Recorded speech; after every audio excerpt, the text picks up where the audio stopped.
go. Friday, February 11th, 2022. Ermanni and Edwards, the bottom line. Woodward Sports Network. Ryan Ermanni, Braylon Edwards. Good afternoon to you, my friend. Good Friday afternoon to you, my friend. I'm a little upset. Usually I come in around this time, and I'm very excited about giving my Winter Olympic update and talking about USA moving up the ladder. Well, they moved down yesterday. They allowed Sweden and Austria to jump them, so now USA didn't win any medals last night. No golds, no silvers, no bronze.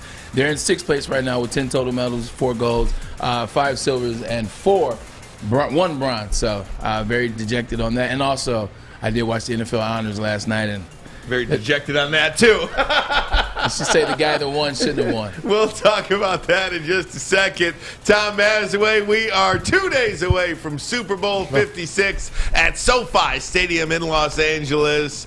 Man, oh man, how great of a game we expect it to be. I can't get more excited than I do for Super Bowl weekend. It's my favorite day of the year. It's my favorite weekend of the year. It's nothing like it. I feel like, can you paint a picture for me about a Tom Mazawey Super Bowl experience? Everybody should paint a picture. Yeah, Everybody right. Listen. Super Bowl experience as a kid in Jersey growing up in the family, and then now what you do with your own kids. Super Bowl V was the first Super Bowl I remember and fell in love with, obviously, and that's the Colts and Cowboys. I rooted for the Cowboys, and it's one of the sloppiest Super Bowls in history.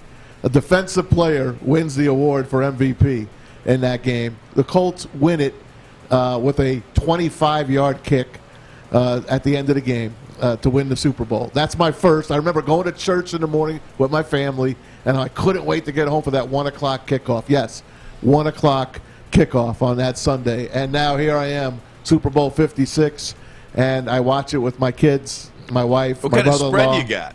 We cook it all. We got pigs in the blanket. Of course, my favorite is the cheapest thing you can buy, bachelor food. Mm-hmm. It's pizza rolls. Yeah. Okay. Pizza rolls. Love pizza rolls. Love burning the roof of my mouth.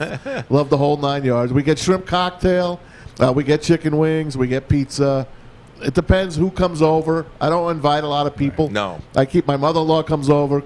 My aunt usually comes over. She's passed away since. My brother-in-law will stumble in quiet and tired from the night before.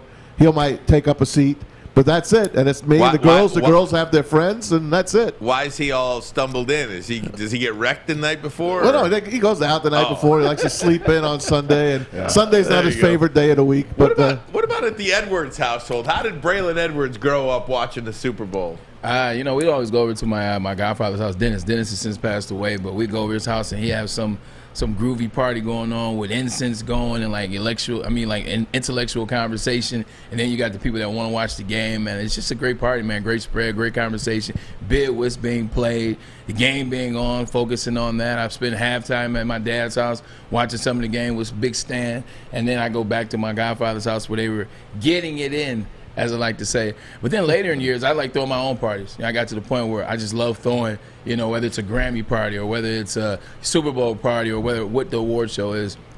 And we just have fun, man. I tell people to come over. I got the bar, at the house, and, we'll have food. Food is good. We got music playing during commercials and really dialed in. But I'm into the game, though. Right. I got the. There's one seat. That's why I can't watch it. Yeah. I can't have people That's over. why I can't watch it with people. But that's because you guys are too nice. I don't mind being Braylon Edwards, which means once the national anthem is over, there's one seat that everybody knows you can't sit in. It has a very comfortability. It has my name on it. It's right in front of the TV. I'm standing up. I'm at the TV. Everyone knows not to mess with me. So if you talk to me during the game, you will get cussed out. So let me ask you this, Braylon.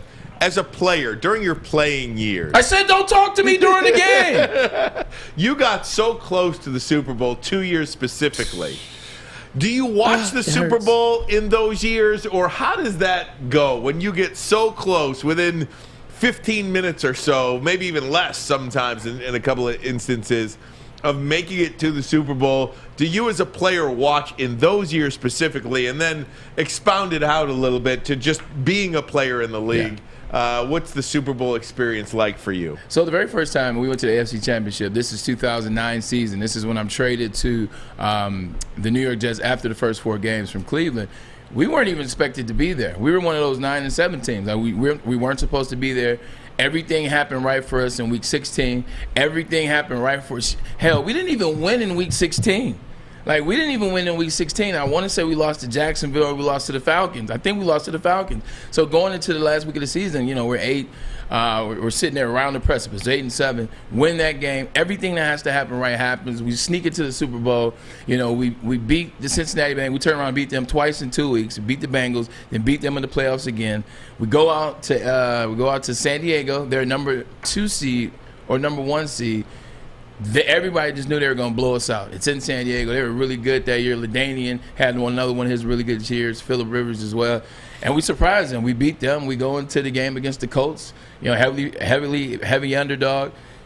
We're winning at halftime of that one. Long story short, we lose that game, but most of us were just happy to be there. Hell, I was coming from Cleveland the year before. So for me, I just was so excited. I still went to the Super Bowl. It was down in Miami, or at least around the Super Bowl festivities, and hung out and had a great time. The next year, we thought we were going to win the Super Bowl. We knew we were supposed to win the Super Bowl. We had hard knocks that year. Everything was lined up. We now had Antonio Cromartie and LaDainian. We now had Jason Taylor from Miami. So this is going to be our year. We're excited. How about Joy Taylor? I blew that one, man. I blew that one. Oh. But, we're knocking on the door, and we lose to a Steelers team that we shouldn't have lost to. And you saw that in the Super Bowl because they got waxed by Green Bay. That one hurt. I left the country after that year. That year I went to St. Thomas. I was in St. Thomas for a total of a month, just hanging out on the beach and just wanting to be away from football. First time I was happy. That second time I can't believe it. Didn't watch the Super Bowl. To this day, I've never watched that game. That's incredible. Green Bay and the Steelers, I've never watched. That wasn't a bad game. That was a pretty close game. Yeah, it was. Green Bay took them, but it wasn't a bad game. We played both of them during regular season. We lost to Green Bay 9-6 in the regular season. So you knew you could beat them. Exactly. Yeah. And then we beat the Steelers at the end of the regular season, and then we turned around and lost. Brian Schottenheimer is all I got to say. God damn it. Bad OC. It is such a great game that we share in this country. Like, I feel like we don't have much anymore, but we have the Super Bowl that we all kind of come together for. It is funny that there are 300. You ever think about this, though, too? There are 325 million people in the country, give or take, 5-10 million, whatever, maybe 330, whatever. 333, go ahead. About 90 million to 110 million will watch the Super Bowl on Sunday. This is true. What are the other 220 million people doing? What are they doing? Like, what are you doing?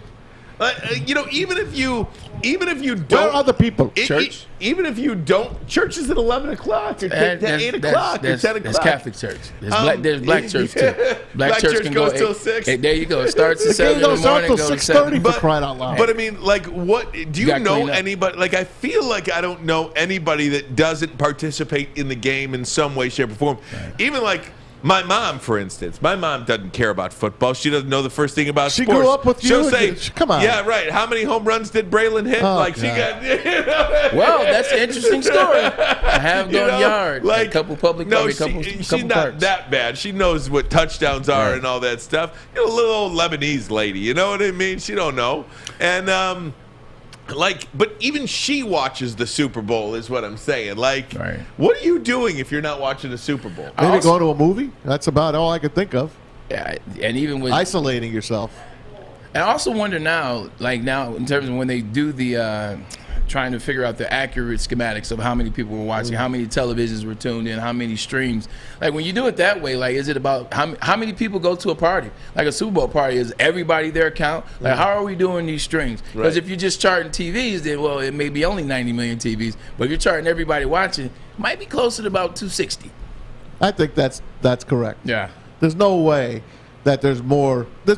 You have to have at least a half of the country watching the Super Bowl.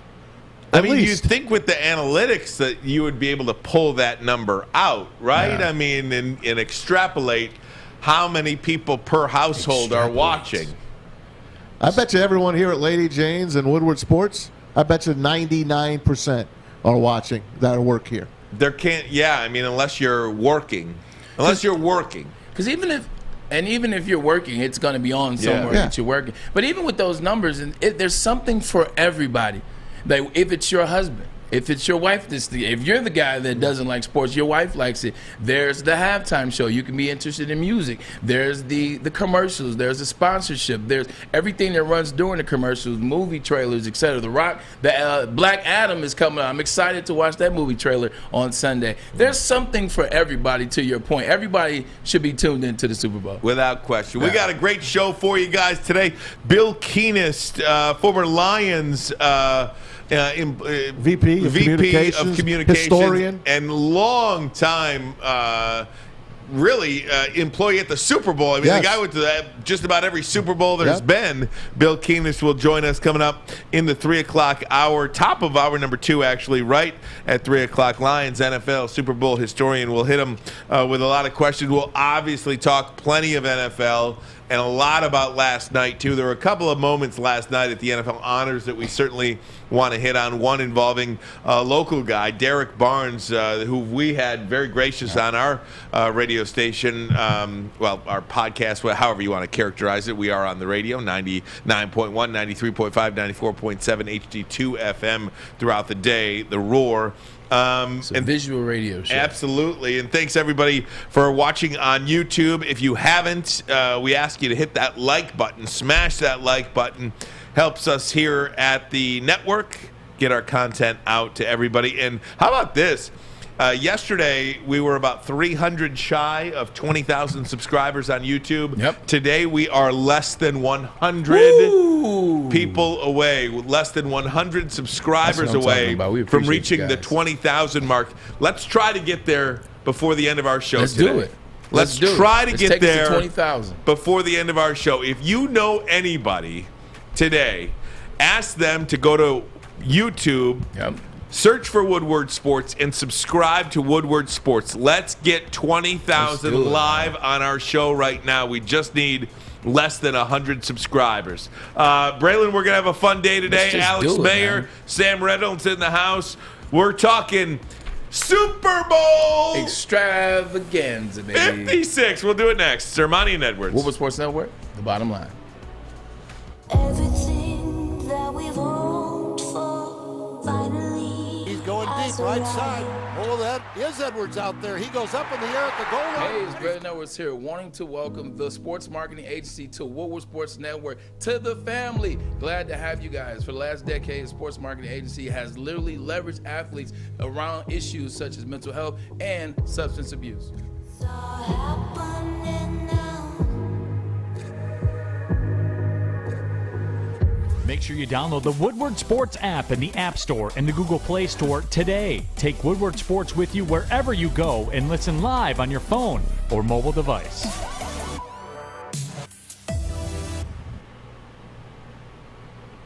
Oh, I'm sorry. I didn't know you guys were watching me so far because I was just enjoying some of this smooth Centron taste. Centron, let me tell you about it. It's not just a beverage. It is a premium lifestyle enhancer. Let me tell you about this every morning. I wake up and I take the revitalizer shots.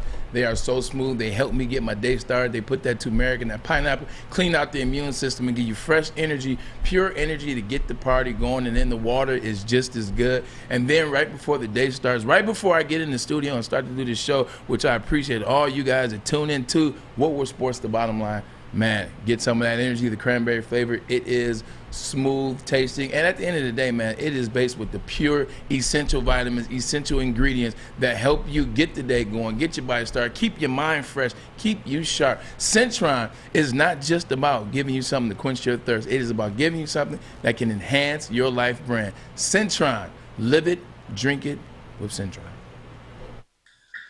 It's awesome, to be honest with you. It's probably unlike any other collaboration I've had with a coach. He and I are so close in age, and I have so much respect for how he sees the game and how he builds this offense. And I feel like he has a lot of respect for my vision and my understanding of the game as well. So do we see eye to eye every single second of the day? Absolutely not. Do we work together to make sure that we're doing what's best for our team? Absolutely. And, do we disagree in game? Do we disagree on the sideline? Do we disagree, in practice and all that? Yeah. But, that's part of what makes this so special is understanding those moments have helped us get to where we are today. And it's always with healthy respect and healthy understanding of what the other person's job is and just appreciation for it. I mean, his ability to step in on, throughout the week, build the game plan out, and then step in on Sundays and call the game the way he calls it is unbelievable. His calm under pressure, his ability to, get us in situations to go out there and succeed as players is something that we don't take for granted. We understand how hard it is and how much work he puts into doing it.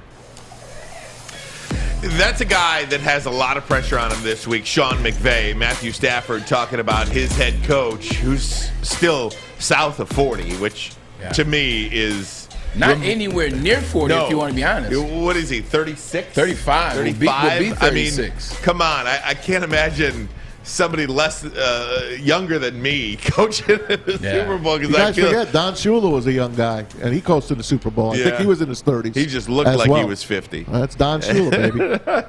But, guys, I think Sean McVay's got a ton of pressure, and it's interesting to see what happens with Sean McVay if they do win. So many people believe he's going to take the John Madden route and kind of just walk off into the sunset. It is hard to win the Super Bowl. That's why you just got to appreciate what Bill Belichick has done all these years, the consistency that he's done. I mean, Sean McVay, a young guy like this, I mean, looking like he's ready to. He's got one foot in the ground. I mean, the stress, the blood pressure. You gotta go. But Matthew Stafford, anyway.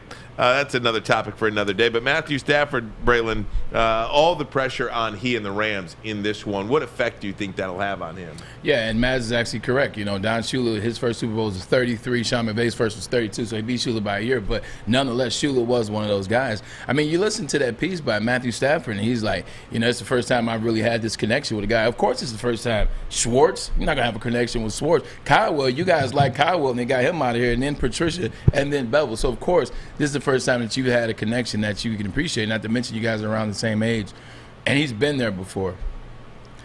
The pressure's definitely on the Rams, though.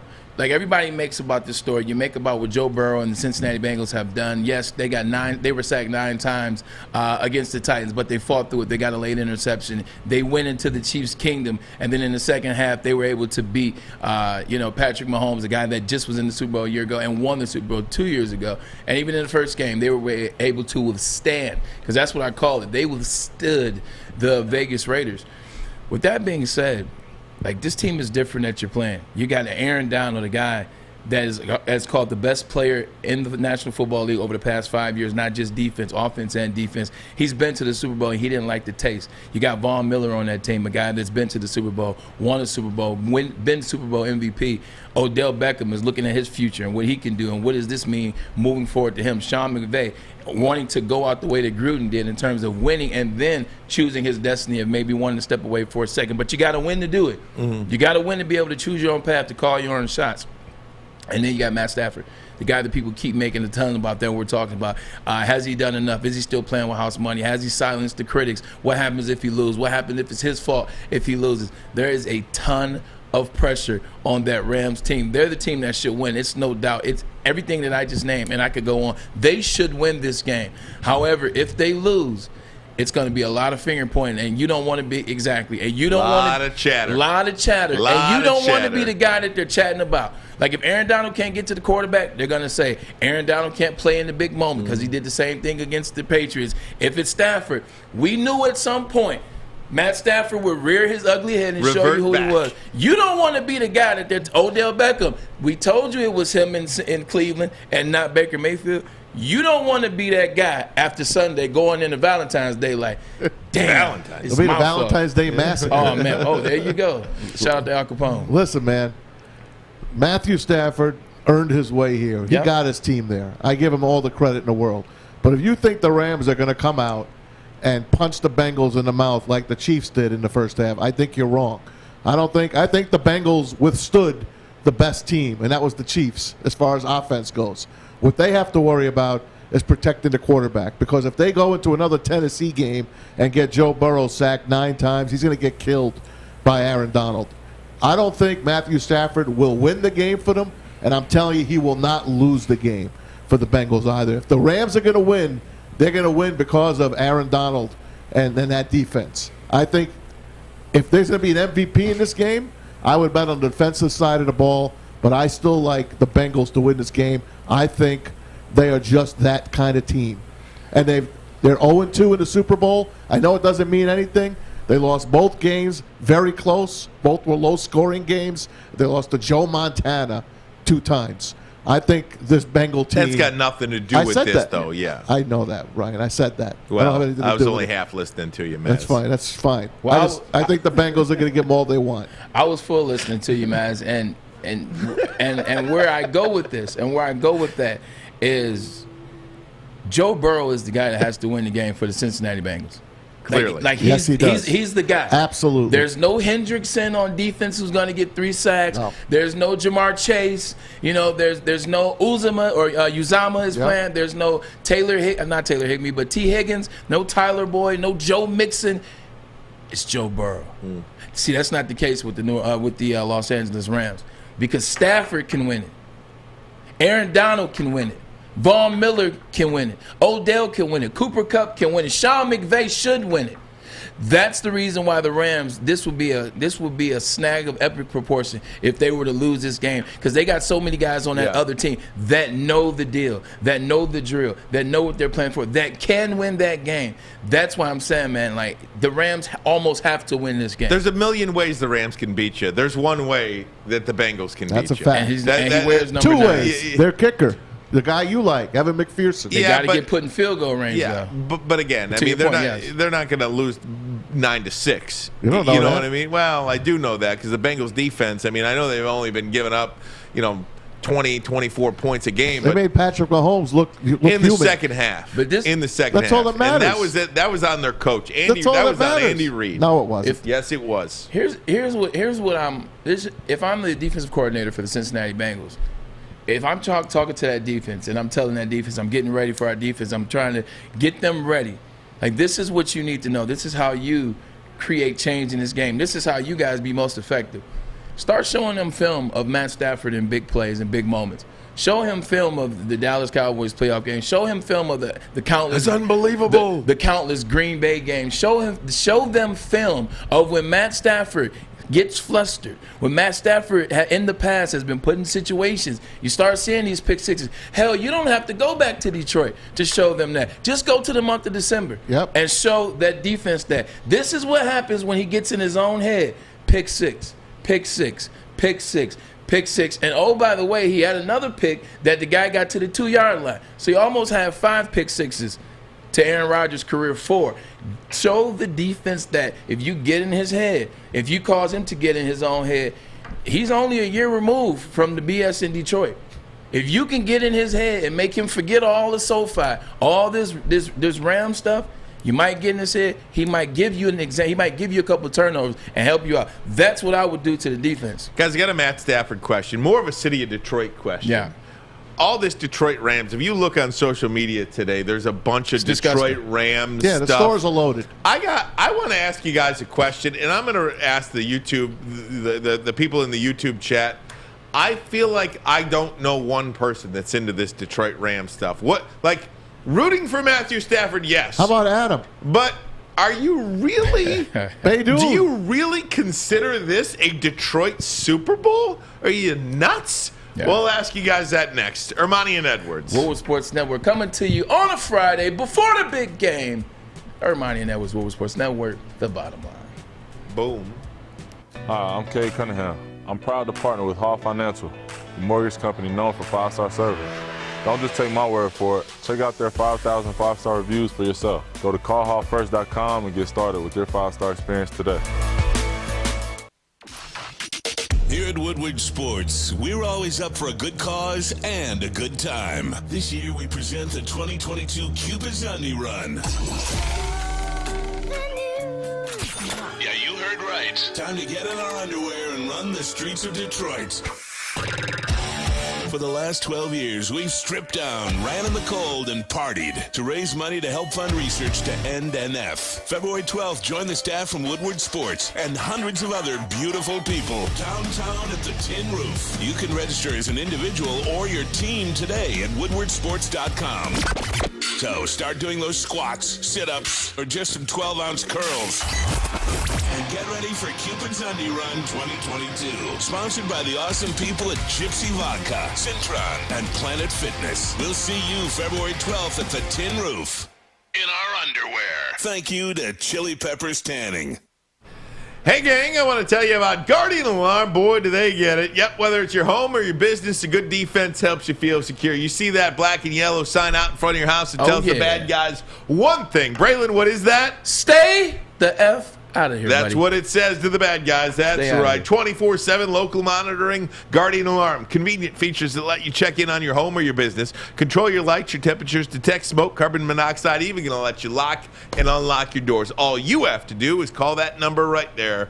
It is 1-800-STAY-OUT. That number again. 1-800-STAY-OUT. Stay out of here. Guardian Alarm, your local security experts. I think if you look up cool in the dictionary, there's a picture of him in some Cartier shades. This guy is smooth, and truly, as I was from afar, and then getting to meet him, championship time, going back and kind of just kicking it with him, like you can't help but like this guy. He's gonna be one of the greats, I feel like, and I truly believe that. Joe Burrow, yes, is definitely cool for sure. What do you think makes him so likable? Just the person he is. I'm not with him every day, so I can't speak on it. But just from the encounters, if that little glimpse is what he really is every single day, which is what I believe, you can't help but not like the guy. He's a good dude. Thank you. And that's Odell Beckham Jr. talking about Joe Burrow, the quarterback on the other side of the Cincinnati Bengals. Going to talk about this Detroit Rams situation in a minute. But I got to be honest with you, I'm so sick of talking about Matt Stafford. It kind of makes me want to vomit. I'm rooting for the guy, but we'll get to that in a second. Maz said something during the break, Braylon, and I'm going to let you have the floor on this. What you got to love about playing in big cities, when you have big city markets, it can do one of two things. It can break you and show a bad representation of you and cause people not to like you and cause people to instantly say, hey, you know what, I don't like that guy. That guy's a me person. That guy's a selfish person. And then once that idea is formulated, it's over. That's what you now think about that person. And then they get lost in the city in Cleveland, who nobody cares about Cleveland if it wasn't for Baker Mayfield and Odell. And you kind of really still stick with what you thought about Odell in New York, where, this guy's immature, this guy's a cancer to the team, this guy doesn't want to be a team guy, this guy doesn't want to win for the G-men. Then you forget about him down in Cleveland. And then he leaves Cleveland, and now it's all of a sudden, it probably was his fault. He probably was up to the Odell Beckham shenanigans. But then the other part about being on a team that's always on the news, that's always in the news, that's always playing, is you get to see that same guy mature. You get to see that same guy grow. You get to see that guy took a bad rap, and then you watch Odell. To watch Odell Beckham, what he's done with the Los Angeles Rams since he's been there, he has been on time. He has been someone to count on. He is a guy that Matt Stafford undoubtedly trusts. And if you want to know something, if you think about the 3 playoff games right now, Odell Beckham has had the first throw to him every game in the playoffs, including in the red zone. They're trying to find him in the red zone. They're trying to find him to start the game, get him in the rhythm. He's trustworthy. He's mature. He's saying all the right things to the media. He's just been amazing. It's amazing to see his growth, but it's also amazing to see him get a chance to show the world again who he is and who he's become. I love the story. The comment I made was that OBJ has grown on me so much that I look at him now, and as a Giant fan, that's what Braylon was talking about. That's me hating on him. This you and a lot of others too, though. I know. You're not by yourself. I hear you. And I just thought that he did the Giants wrong, and I wasn't going to root for him anymore with the Browns. I was glad they cut him. I wanted it to be his fault. And I look at him now with the Rams, and I see a new person. I see like a kid. I see that he's smiling. And you know what really caught me is when they played the Niners, and that one Niner cornerback hit him helmet to helmet. And instead of getting up and getting on him and throwing the ball down on him, he got up and he just put his hands up. He's like, "What are you doing? What are you doing? Yeah. What are you doing?" And I just see him there, and he's smiling, and he's talking about Joe Burrow. He looks like a new person. I'm rooting for him now. I'm happy to like him again. If I may, Braylon, he doesn't look like a new person. You're getting to see who he is. Yeah. Right? I mean, instead of who they want you to see. Hugging his mom after the game last week. The one thing about sports inherently, and media too. I mean, they the will news show you media, the narrative they want to show you. Exactly. You create You have good guys and you have bad guys. Period. And you root for the good guys and you root against the bad guys. Now, sports inherently, I grew up, I didn't root for players, you rooted for your team. So if you were a member of the Chicago Bulls, I freaking hated your guts. I don't care whether you went to church twice on Sunday, gave all the money that you have to the homeless. Man, if you wore that Chicago Bulls jersey, I hated your guts. Same with the Bears and the Packers. It's why I hate Aaron Rodgers. I mean, now he's way easier to hate than just wearing a Packers jersey. But, it's just how I grew up. I hate the Ohio State Buckeyes. I don't care say that again. If they're nice guys or not. Except Rob Sims. Except Rob Sims. Sports creates that good versus evil, good versus bad, and then it's no different in media. When you whatever you're watching, good, bad. That's it. There's no in between. You root for somebody and you root against the other guy. Yeah, 100%. And also, it's one of those things where if you look back and when Maz is watching in the 60s and the 70s and 80s and even early 90s, there's not as many media outlets as there are now. There's no social media.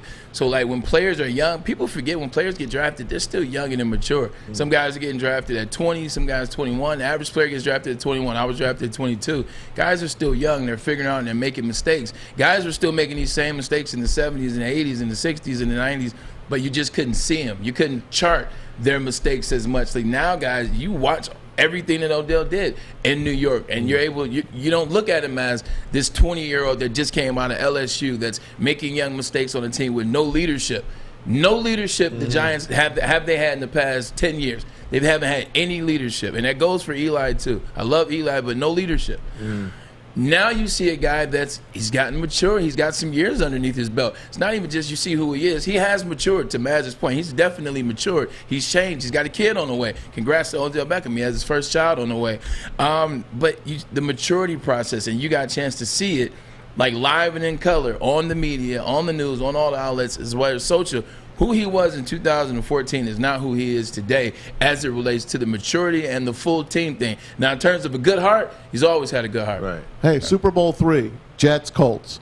How many people were around Joe Namath at the pool that day when he gave his guarantee? One of them was Jerry Green. Yeah, he had. There was 5 people there. 5 people around Joe Namath at a pool in Miami. He's sunbathing, chilling out.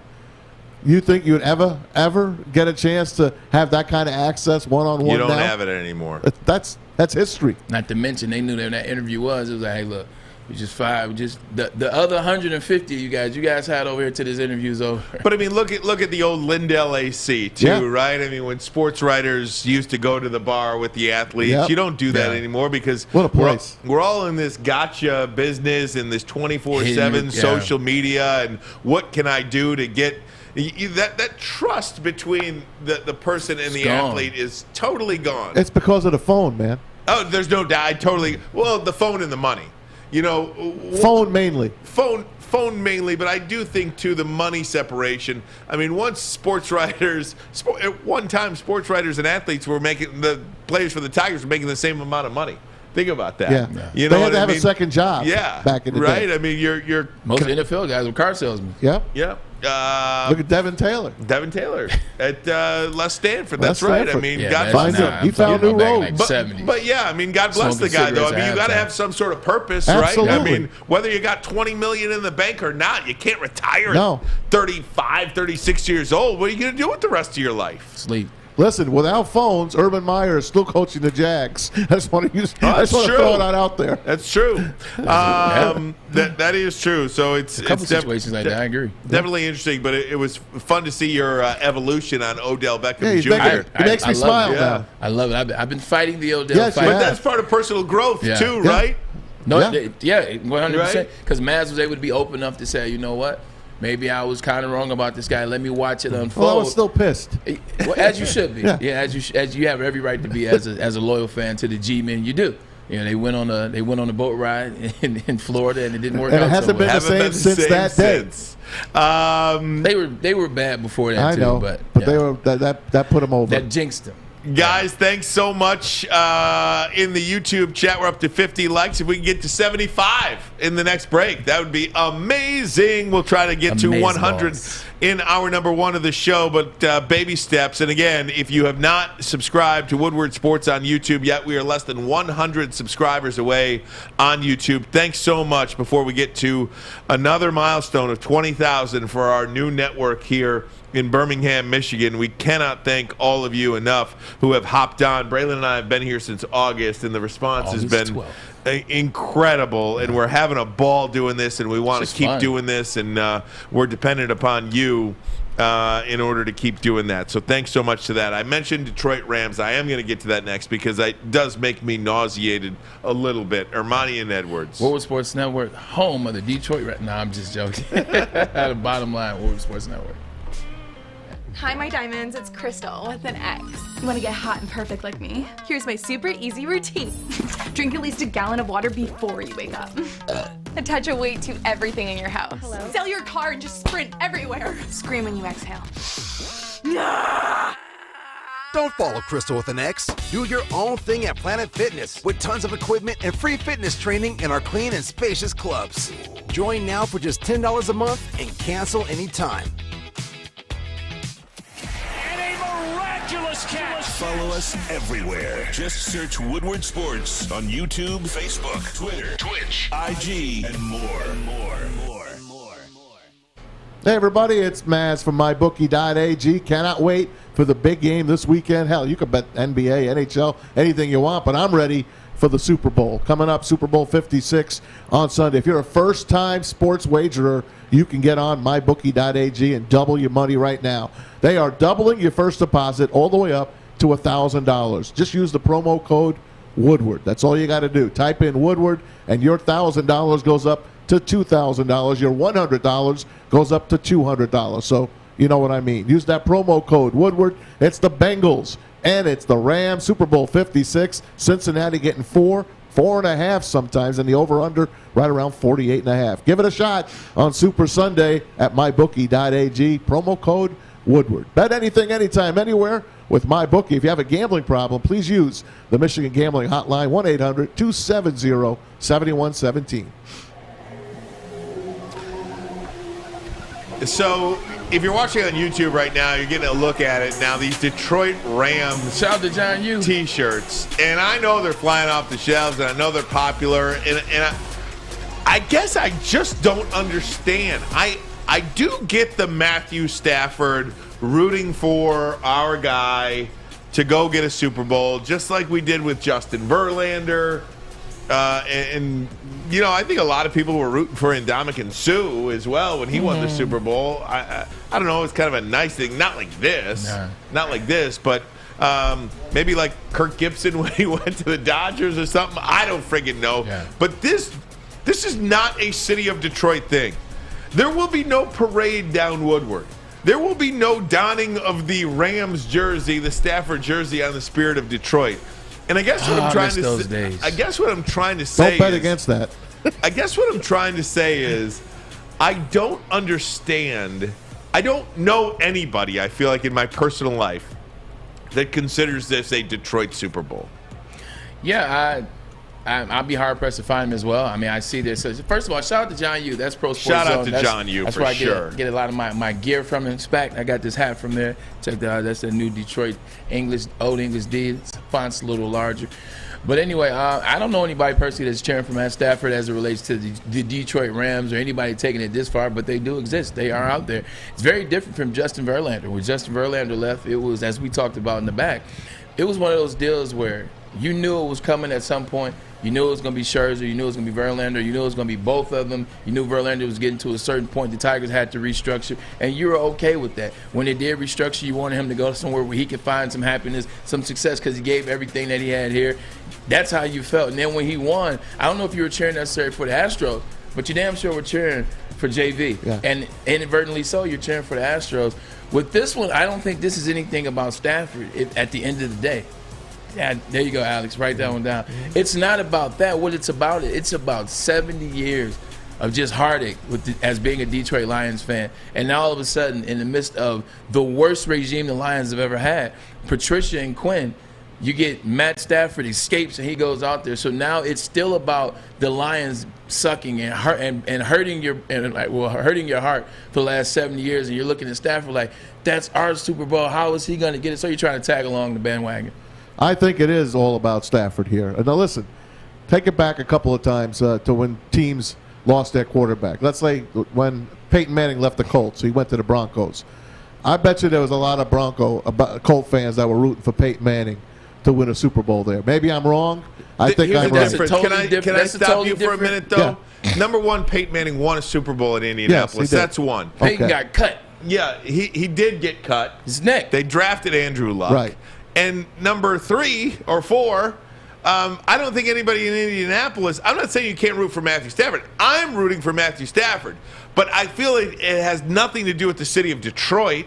Like the Detroit Rams, I wouldn't be caught dead with a T-shirt like that. I would, just for fun. I think it's a fun thing. I don't think it's anything. I don't think there's any harm in it. I saw that logo, and I like that logo with the old. It's the old Ram logo on top of the Lion logo. That's what it is. Here might be a better question, Maz. Here might be a better question. Do you think more people are rooting for Matthew Stafford to win the Super Bowl because they're fans of Matthew Stafford, or because as a slap in the face to the Lions organization? No. Because it's a slap in the face to the Lions organization. Yeah. It's like, that's great. This is what you get. Yeah. For years of not signing Ndamukong Suh, not making a smart move, not putting the running game behind him, not giving him a left tackle and a right tackle. For years of negligence, this is what you get. Can I say yes to both of those? Yes. Sure. Because that's me.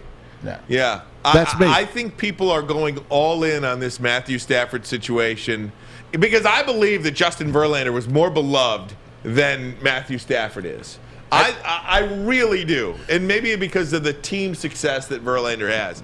But I think this Matthew Stafford situation, and Sam, I know you want to get in, is because it is a total slap in the face to the Detroit Lions organization. I got something to say, but I want to hear what you got to say first, Sam.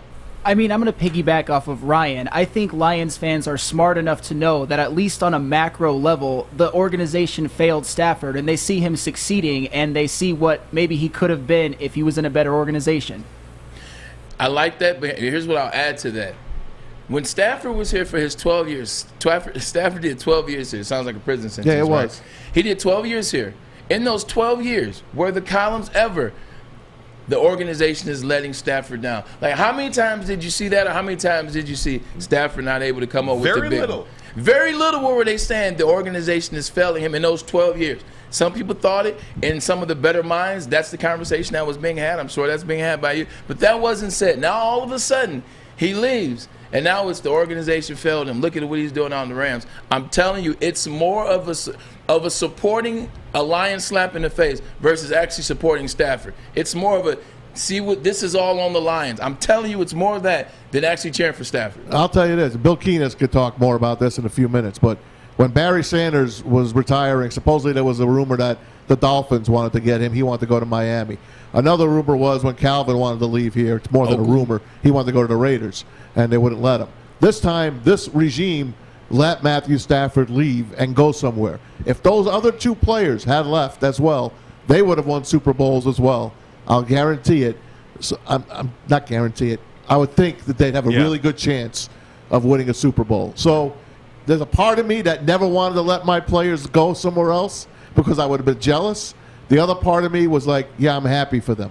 So I'm right in the middle on Matthew. Yeah, I want everyone to know what the Lions have done to us for the past 65 years. If he wins the Super Bowl, everyone can say, see, that's what happens.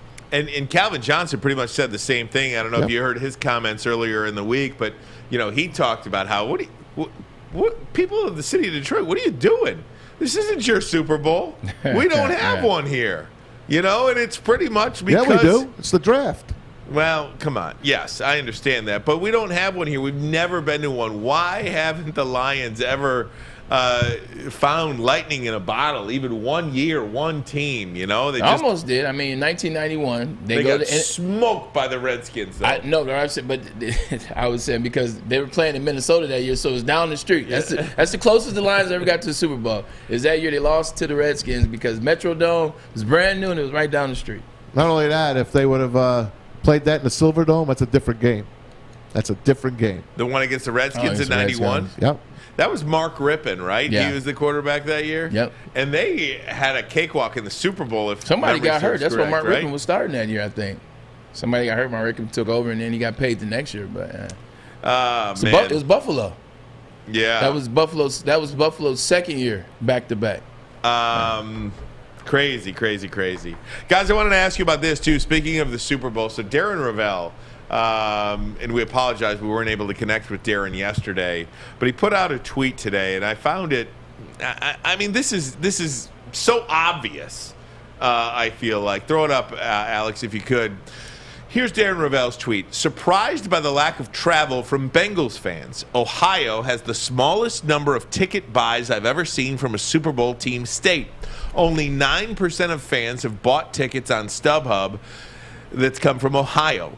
31% from California, which obviously has the Rams and the venue. 9% of the ticket buys have been from the state of Ohio. I am so not shocked by that.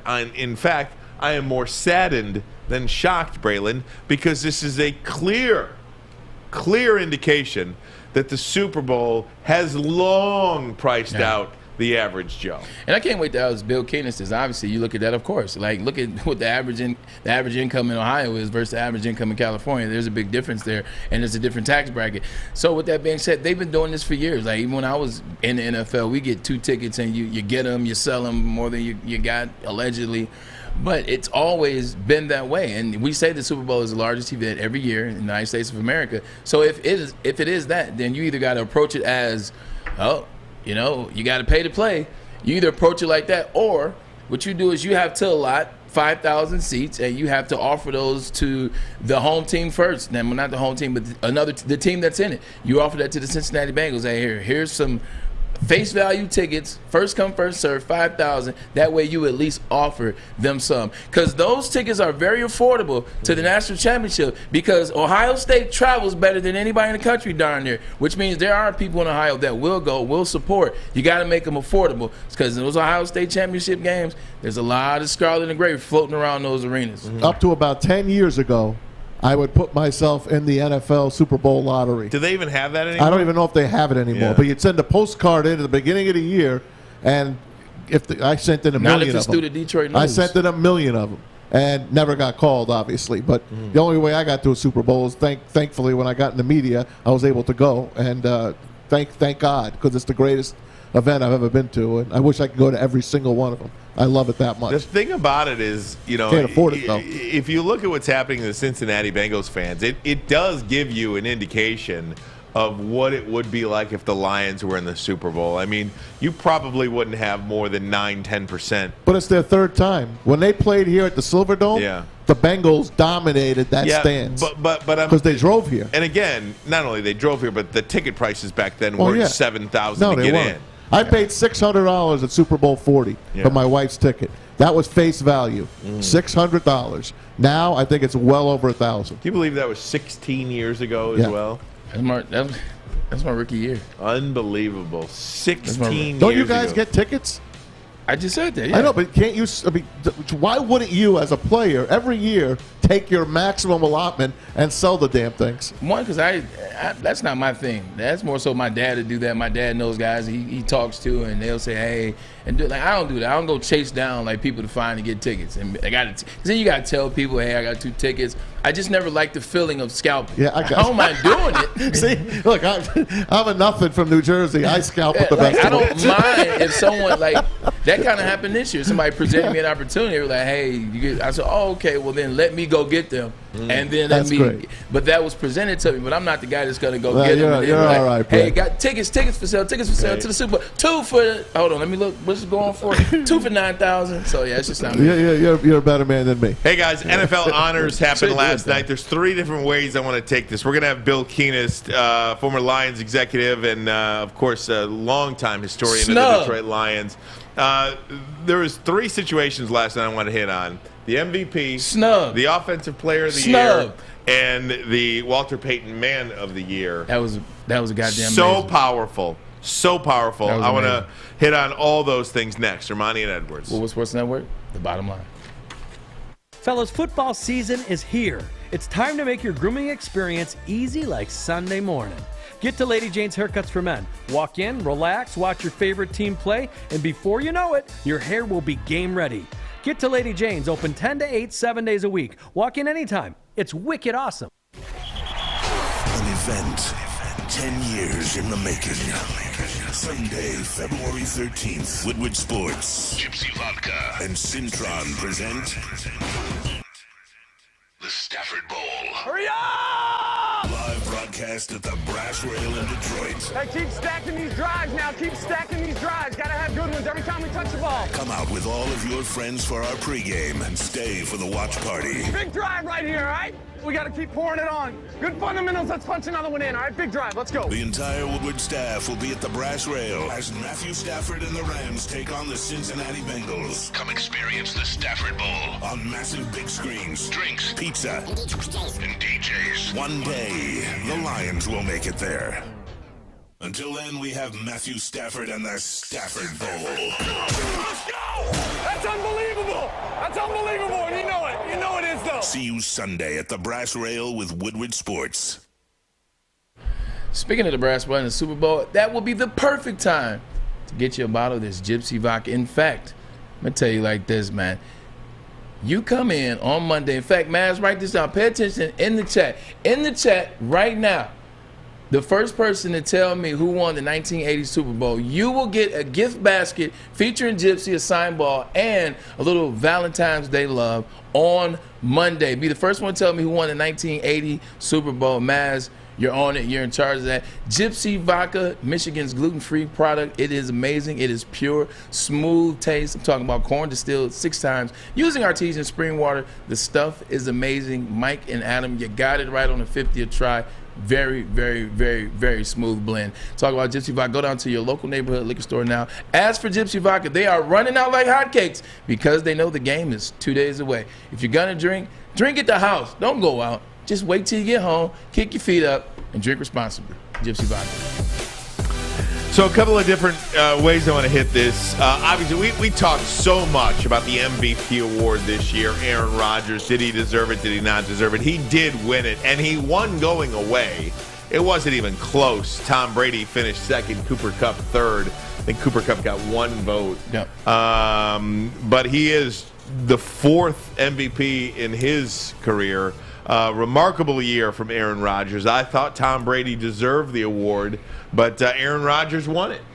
Yeah, I mean, I don't know what to tell you. You know, you look at, Aaron Rodgers missed 1 game, so he played 15 games, and then in the last game of the year, he played 2 quarters just so that he can kind of boost his stats up because 3,900 looks a lot different than 4,100. Let's call a spade, and then with 27 touchdowns, 28 touchdowns looks different than 30 touchdowns. So he played in that last 2 quarters, so it looked better. It was a better snapshot of the season. I mean, he had a great season. We talked about yesterday. His last eight weeks were breathtaking. 20 touchdowns, no interceptions. They didn't lose at the end of the year. Played well. They beat some good teams. He beat the Rams. The game that he beat the Cardinals, I think, pretty much won him the MVP. He goes out to Arizona. This is when they're still 10-1. Mind you, they don't have anybody talking about the Green Bay Packers. They didn't have any of their wide receivers, any of their tight ends. And I believe Aaron Jones was hurt as well. All they had was A.J. Dillon. They go out there and Aaron Rodgers gets the dub. So I think that's the game to kind of solidify the MVP performance for him. Listen, I'm not mad at him winning because of his play this year because he played well. He played phenomenal. They were 13-3, and it's only 13-3 because he didn't play the 1 game with Jordan Love. So he may have been 14-3. He would have 14 wins, the first quarterback to do that, I believe, in 5 years. So he's had a good year. I just look at the Tom Brady numbers. I look at everything that they needed with Tom Brady this year in Tampa Bay. They needed every yard that he gave them. They needed every touchdown that he provided. They needed every game-winning drive. So what is the New York Jets? You still want to win. You still got to go down on the last play of the game to win the game. In spite of what was going on with number 81 and Antonio Brown, he still goes down there and win that game.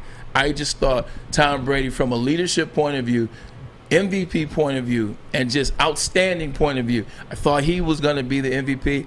But you look at Aaron Rodgers' season, you go back and do some homework. You know, I can't take the season away from him. I just would have went in the Brady direction. Here's the kicker: we need to know if this is regular season only or if it's the entire playoff. Because if it's regular season only, and then it's Brady by a nose over Aaron Rodgers.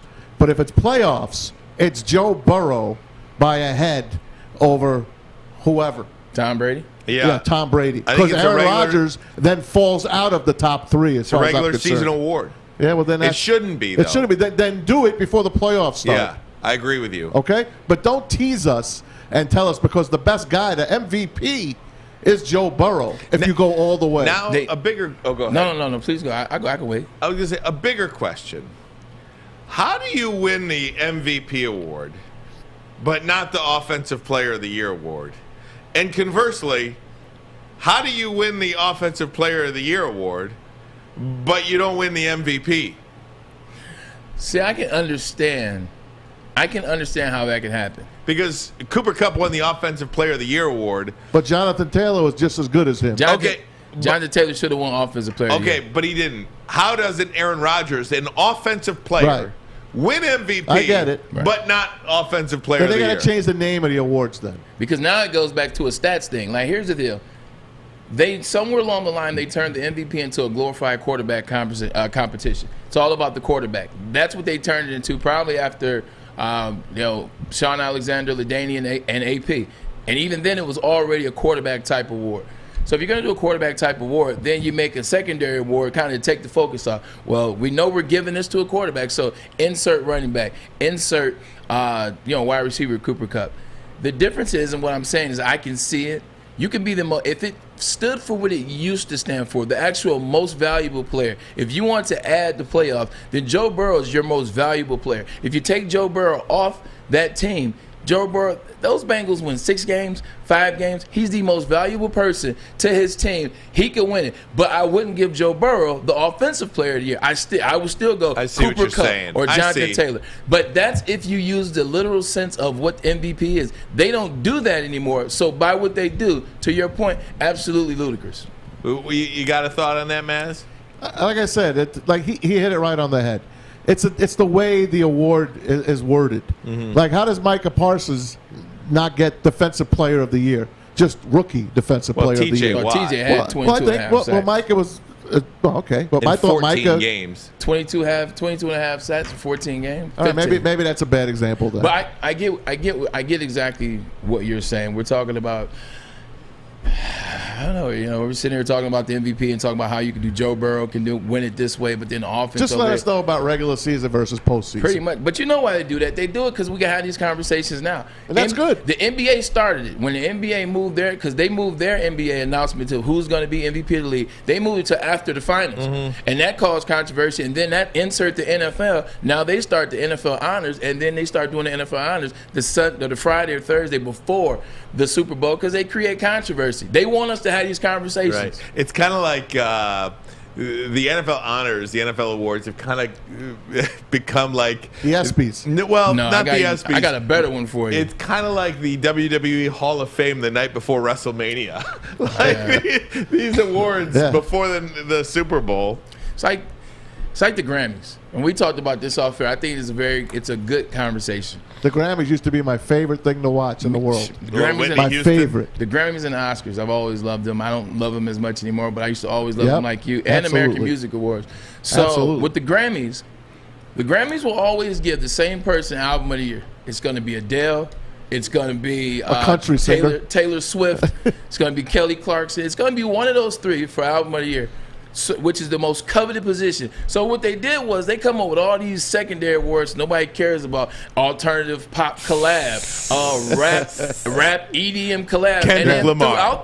Exactly. But how the hell did Kendrick win the EDM category? So it's like throughout the night, Bruno they're Mars. giving out a ton of awards to a ton of people, black, white, Asian, K-pop over in Korea. Doesn't matter. You see a ton of people get awards. But at the end of the night, Blake Shelton. Yes. At the end of the night, it doesn't matter. It's going to be Blake Shelton, Taylor Swift, Adele for the 19th millionth time, and Celine Dion.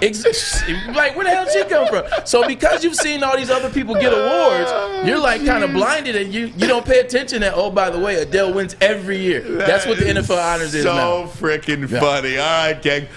There was another instance that I want to discuss about the NFL honors last night. We will do that in hour number 2 of the program. Really amazing stuff that you'll be glad you hear in just a couple of minutes. By the way, I have a winner for Braylon's gift basket. Oh, His yeah. Derek Jeter gift basket goes to Lions Rumble 81, because the 1980 Super Bowl, which was Super Bowl 14, one of my favorites, although my heart was broke. The Steelers over the Rams, 31-19. Frank Corral misses an extra point, cost me the point spread. Unbelievable. How about that? Hey, gang, we're going to talk to Bill Keenist, former Lions VP, worked many Super Bowls, a historian, NFL broadcasting department. He's working currently right now. We'll talk to Bill Keenist, one of our favorite guests here on the program. We'll do it next. Ermanni and Edwards. Woodward Sports Network, the bottom line. BK.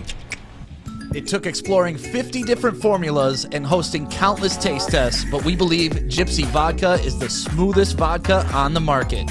Don't believe us? Ask the owners. We're Mike and Adam Kazanowski with High Five Spirits Distillery. We're in close to about 1,200 locations throughout Michigan.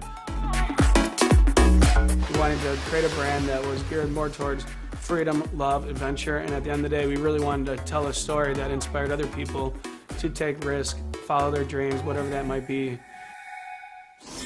What's the over-under? Should I tease? Who is the lock of the night? Make sure you're watching Woodward Bets to get the latest in sports betting and more. Woodward Bets daily on Woodward Sports. Brooks just... We're having a ball Lifetime here. achievement. Hey, gang, I want to tell you about Les Stanford Chevrolet, located in Dearborn on Michigan Avenue. Les Stanford, your Corvette king. GM announced the all-new 2023 Corvette Z06 flat-plane V8, capable of 670 horsepower, making it the most powerful naturally aspirated V8 in production. You want 0 to 60? How about 2.6 seconds? 0 to 60 in 2.6 seconds. For more, go to CorvetteKing.com, CorvetteKing.com, or for all your other Chevy or Cadillac needs, LesStanford.com, LesStanford.com, Les Stanford. Find new roads. Yes, sir. Find. Hey, on the YouTube chat, Auntie Elaine, the Foot family, wants to give her regards out. Auntie Elaine Foot. Oh, yeah, exactly. She's reaching out, Tell saying her I hello said to hello, everybody. man. I haven't seen her in a very long I told her to time. have Junior give me a call back. Hey, tell him definitely want to talk to him about a couple of things. Love Auntie Elaine. Speaking of the Corvette, talking about American Muscle. So I'm watching on Hulu. I was watching the Tommy Lee and Pam thing. Oh, yeah. So How I watched about it. that? I watched it up until they showed the full frontal member. I said, all right, cool. I'm done. I'm out. I'm done with the series. Yeah. I saw what I needed to see. She looked like Pam Anderson. He looked like Tommy Lee. I'm done with it. Nothing like American Muscle, man. No. Like he was driving, like Tommy Lee had so many American Muscle cars, from Mustangs to Chevelles to Gran Torinos. That American Muscle is different, man. I hear the Corvette read, and I Absolutely. got goose pimples. Dude, we got to get you one for the weekend. Got to get me one, yeah, man. we'll get you one for the weekend, or one to have. Or you can buy one. I like that one better. Guys, let's bring him in. He's one of our favorite guests, a wealth of knowledge, and we certainly appreciate it here. Bill Keenist, longtime Lions VP of Communications, worked several Super Bowls, historian, now currently working in the NFL broadcasting department as a national game rep. And Bill, you worked the Raiders-Bengals game earlier in the playoffs. When you watched that Bengals team, did you ever imagine that they could get through this gauntlet and wind up here at Super Bowl 56? I did, Ryan, and it's great to be on with you guys. Braylon, I was going to answer your trivia question, and I was going to say the Raiders won the 80 Super Bowl because it was the 80 season. Correct. So there's a little. So confusion there. But Same thing with the Redskins. Remember, how about that new Commanders logo? They got all the years messed up. You saw exactly. That. I did. So, is it the season or the date? Yeah. So I put it to you this way. It's too late. I gave the winner You out. win the other basket because based on when Maz said the winner, when Maz announced it, in my head, I was like, well, I really meant the Raiders because I had just watched. Was that the Raiders Eagles? It was the Raiders Eagles. Okay. So I had just watched Al Davis versus the NFL. So that's why I came up with that one. Okay. But because he announced that one, he said the Rams, I was like, well, it actually makes it sound better. So great. Bill Keenist, you're absolutely right. But Maz, the winner that Billy, you announced, gets the basket. Billy, I can go one one-on-one with you on a Super Bowl. Come on. We'll do that someday. All right. You didn't have to call me out, though, BK. You didn't have to call me out. That wasn't you. That wasn't you. BK, he's spot on, though. Yeah, I did think a lot of the Bengals. I actually had a Thursday night game that I worked against Jacksonville that went down to the last play back in September. Oh, that was the infamous game. That was Urban Meyer. Yeah, that was that night. The infamous weekend. Urban Cowboy. I was so impressed with both of those young quarterbacks. And then watching Burrow when they beat this the way they did at home. This kid is special, man. I mean, he has the swagger, the belief. And one thing that I have loved about the Bengals through this process, and he has said it multiple times, he has basically said, we don't know what we don't know. So they don't know they're not supposed to be there. He doesn't know that he's, too young to be leading a team that came from the depths just a few short years ago to a Super Bowl. So I think it's no surprise. And I'll tell you this, and we've all alluded to it, comparing the cities of Detroit and Cincinnati, but being there for that playoff game against the Raiders, it went down to the last minute interception by a Bengals LB that sealed the deal for Cincinnati, and leaving the stadium shortly after the game and walking out with those fans who stood the whole game. Those fans, I'm telling you, it was remarkable. We all think we have the greatest fans. Every city believes that. But those fans stood the whole game and then walking, and I'm getting chills. Braylon just talked about goosebumps, goose pimples. I'm getting chills thinking about it because I was walking out after that game to my hotel with some other NFL personnel. The pure joy amongst all a sea of Bengals fans. And it was like, wow, this is why we love sports. Yeah. This is the impact our teams have on people. And the unifier that sports is for a community. It was awesome. And it's why you guys do what you do and why we all love sports. Amen to that.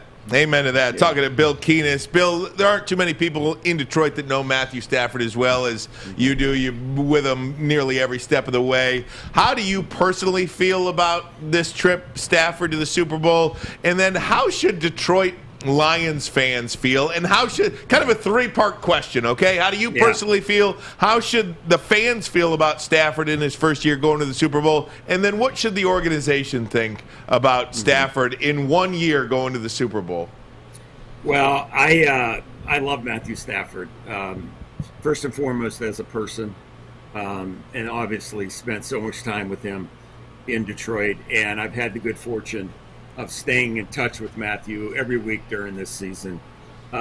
We've talked. I had the Rams game in Green Bay. I worked that game and wondered with him then. And it's easy to say, but it's the truth. I've always believed that what the country, the world is seeing now, coulda, shoulda, woulda happened to Detroit. I just think he had everything we were looking for. It's a team game. Braylon knows this as well as any. And I'll give you one bit of information to support that it is a team game. It's not just a one-man game. But I remember, and you guys will remember perhaps, the 96 season, the Lions. We were coming off 95. We had lost the playoff game in Philly, but finished the season strong, won 7 in a row, number one offense in the NFL. We go into the 96 season with high hopes, but it didn't work out. It ended up being Wayne Fontes' last year. But if I were to ask any of you prior to what I just said, if a team had the NFL's leading rusher and the NFL's leading receiver, how do you think they'd fare? and I've asked this a lot lately, what do you think the average record of that team might be? 13-3. There you go. 10-6 is the lowest. Yeah, And that's what we do. Yeah, that 96 season, Barry Sanders led the NFL in rushing. Herman Moore was 2 catches. I think he had 106. Jerry Rice had 108. And we finished in last place. It's incredible. Okay. Football, it's the greatest game because it's the greatest team game. So I was convinced. Man. I mean, I could go back to Matthew's rookie year, and I remember the first win. Everybody remembers the Cleveland game, Right. and what happened when he was mic'd up and all that. But I remember the first win against Washington. We get the ball with a little over 2 minutes to go. We're up by less than a touchdown. Okay, we're in a 4-minute offense, and it's second or third down, and everybody in the stadium, in the press box, the conventional wisdom was, okay, run the ball, make them use their timeouts, and then have the defense do what it's paid to do. Like I said, second or third down, Matthew, play action, he goes back, and I'm like, what's he doing? He's a rookie. He's his third game, I think it was. And he fires a ball to Will Heller about 25 yards down the field. There's It the name. was perfect.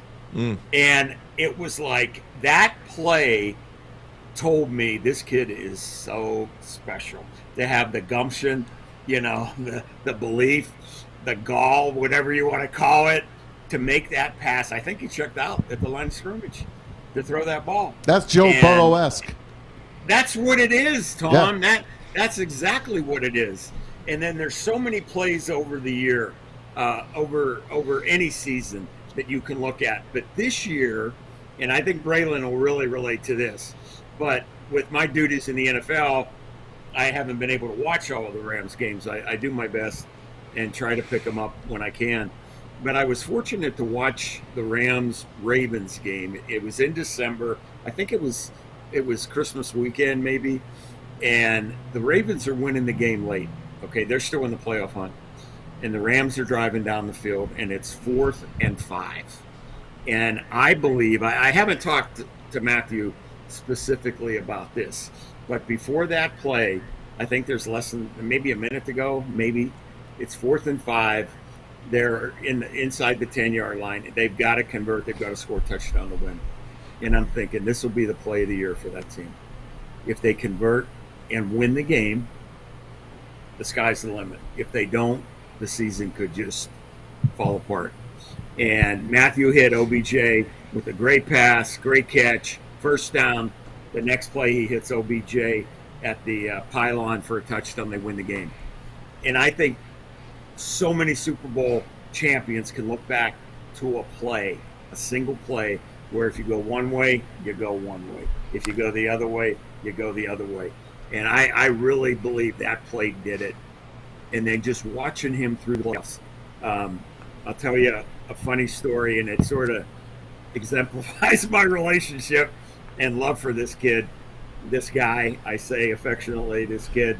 But the Buccaneers game, it couldn't have started out better, right? Great first half. And then in the second half, the game's getting goofy, right? Brady's doing Brady. I got so nervous and so anxious that I couldn't watch the game. So I went in another room and turned on Ozarks. Watching Ozarks. That's pretty dark. That's pretty dark show. Right. I love that. And I did. And I've got my phone and I'm following the play-by-play of the Bucs Rams game. I'm dying. And then it hit me, and I know you guys can relate to this. It was almost like God was speaking, like divine wisdom was. You know what? Let the Bucs tie this game. Let Brady be Brady, okay? And then just give Matthew a minute. Let him do what we've seen so many times when he was with the Lions. And I had a calm, I had a peace, and I went and watched the game. Oh my gosh! That's exactly what happened. And then a postscript to it, okay? Because as you guys remember, right before that game, the day before or 2 days before, was the chatter about Brady retiring, right? Yep. You know, that might be his last. They brought it up on the broadcast even. So that's a backdrop for anybody that's watching the game and just thinking about what might happen after the game or after the season with Brady. And as the game went on, and as bad as the Bucs played and Brady played in the first half, I'm thinking he's not going to retire. He's not going to let this be his last, canvas that he creates. That's not him. But and then the second half happens, and he does what Brady has done so many times. He gets his team back in a position to win in overtime. And BK, I thought he can retire now. He can. So I really think the way that game ended, and I know I'm going long here, but what else hit me in that game?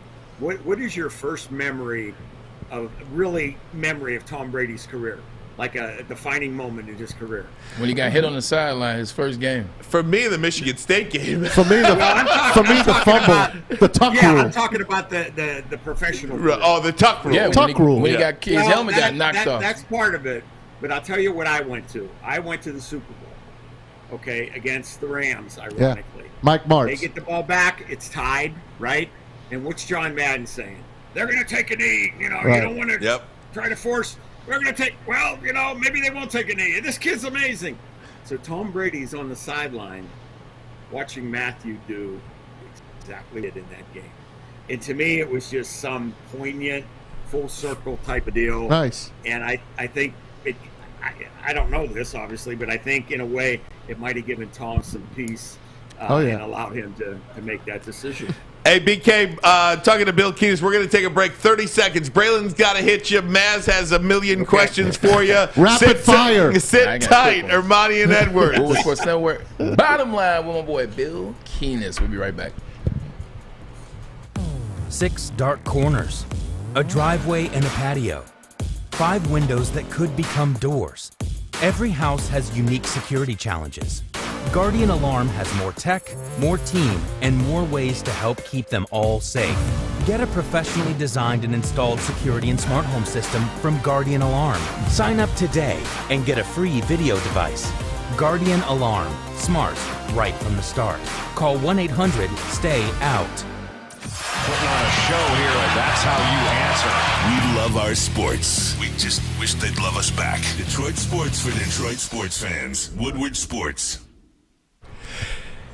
Hey, gang, right back here on a Friday. Woodward Sports, Ryan Ermanni, Braylon Edwards, Tom Mazawey. We've got Bill Keenist down with us. Super Friday. Yeah, Super Friday. Long-time Lions Vice President of Communications. Been to so many Super Bowls, a historian, now currently working in the NFL Broadcasting Department as the National Game Rep. Braylon, I know you want to hit BK with a couple questions, and Maz is chomping at the bit over here. Yeah, BK, man, I just ask you a question. Obviously, when you're dealing big game moments like this, whether it's basketball, hockey, football, baseball, you talk about experience. Experience is always the key. Experience is king. It's just cliche. It's like who has the most experience. You look at last year in the Super Bowl, Tom Brady had more experience than Patrick Mahomes. You look at the Super before that, they kind of were even. It was no experience. Well, that's how you have a similar situation this year, Bill, where neither quarterback has this experience. But let me ask you this. Could you count this as experience? Joe Burrow is one of the best quarterbacks in the country. Goes to Ohio State, gets beat out the 2.5 years that he's there. He gets consistently beat out. He transfers. He goes to LSU. Now he's LSU. He has to try to fight to prove that he should be at LSU. He has to fight for the starting job. His 5th year, he wins the starting job. He goes out, has the best year in college, has the best season college football history. Gets drafted #1 overall after winning the Heisman Trophy. Tears his ACL 10 games into his first year. Tears his ACL, has to come back, has to fight to get back, makes it back, gets to the playoffs, wins game 1, win game 2 after 9 sacks, wins game 3 in Chiefs Kingdom. Can you count all that as experience? You can almost say Burrow has more experience than Matt Stafford.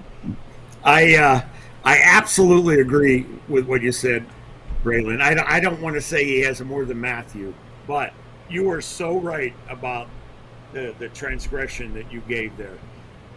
I mean, I went to school at Ohio University in Athens, Ohio. Bobcats. So Party school. Yeah, the Bobcats. Joe grew up in a football family. His dad was the DC for the Bobcats for years. So he, in some respects, that's obviously a great thing, a great environment, but there's pressure that goes with that. He leads Athens, Ohio to the state championship. okay, to the state championship at that age. And I remember Matthew's rookie year. Here's a comparison. When there were media in this town and nationally, like, you can't have him start as a rookie. You can't shock him. And I'm laughing. I'm laughing at this because I'm thinking, shell shock Matthew Stafford, who started as a freshman at one of the biggest high schools at 14 years old in Texas. Yeah. At that age, we're all a product of where we've been and where we are, the experiences that we've had in the past that get us to today. The most incredible pressure that either of those young men probably had in their career was their first start in high school at the age they started. And then Matthew goes to the SEC, plays as a freshman. Joe Burrow goes through incredible challenges, answers every one of them. The one thing that scares me, imagine if Joe Burrow didn't have the fortitude or the confidence to transfer from Ohio State, and he just stayed there. But he believed in himself. That's part of experience. And then what he did at LSU with the way he did it, the swagger, the confidence. Braylon, you know what that does for the whole team. I mean, that has an effect on every player in that huddle and on the whole roster, offense and defense. So I don't think he'll be nervous in a different way, probably for Sunday. Not like, probably the majority of fans might think, it's his second year, he's going to be so. No, he's been through so much. And similar to Matthew early in his career, what he's been through. And let me just add an addendum, I guess. What Matthew and Kelly went through as a family, her serious health issue, that trumps everything, right? I mean, you talk about pressure. You talk about dealing with something that nobody wants to or ever expects they'll have to. So I think both of them are going to enter the game with a similar mindset and confidence. But you're right, B. He's been through so much. He's been through more than probably 90% of the players, if you can quantify pressure, experience, all that, that are going to even be playing in the game. Billy, on the other side, Matthew Stafford, does he have to win this game to solidify, let's say, a Hall of Fame career? And do the Rams need him to win this game for them to win the trade? I mean, in my opinion, Matthew doesn't have to do anything to show what he has been and what he is. And we've seen it in this community and certainly with the media core, not all of it. But initially when the trade was, he's got to win the division. He's got to, win a playoff game. He does that. Well, he's got to win two. The Cardinals weren't any good. He beats Brady. Well, he's got to win three. He'll never beat the 49ers. So, the goalpost keeps moving for him. But I don't think he has to do anything. I believe they will win. I believe they have a very good team. And I think, and Braylon mentioned about the experience factor, I think the fact that a good percentage of Rams were in the Super Bowl just a few years ago, those ones that are going to be playing Sunday, that experience of all that you got to deal with Super Bowl week is helpful. It really is helpful. Now, the Bengals head coach also was with the Rams for that Super Bowl. So he has an appreciation for that. But for your first time there, it's monumental. And I remember my first job in the NFL with Washington, and we played the Dolphins in the Super Bowl, and it was in LA. It was at the Rose Bowl. And I had two takeaways from that experience. One was how big, and this was in 1983. It was like a playoff game would be today. It was nothing like the Super Bowl is today in size and scope. But back then it was so big. I couldn't believe the magnitude of everything. And then the other thing was I couldn't imagine losing that game. I couldn't imagine it. And it wasn't, well, at least you got there. Bullcrap. You go there to win the game. And Marino never got back again. No, Dan Marino didn't get back again. That was it. And that wasn't the Marino game. Right, that was the Woodstrop. David Woodley. Yeah, Woodstock. Hey, Bill. Exactly. Bill, I got about a minute left, and I want to get this question into you. I'm curious to hear what your perspective is. Darren Ravel put up a tweet today that only 9% of tickets bought are from fans from the state of Ohio. This doesn't mean Bengals fans don't love their team. It means they're totally priced out of the market.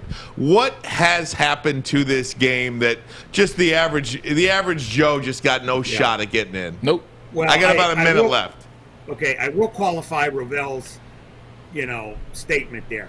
That's only one of the secondary markets. Sure. So many of them. The Sure. Bengals, each participating team gets, I think, upwards of 10% of the manifest. So they probably got 7,000 to 10,000 season ticket holders that are going to the game, and so many other secondary market platforms that fans can get tickets through.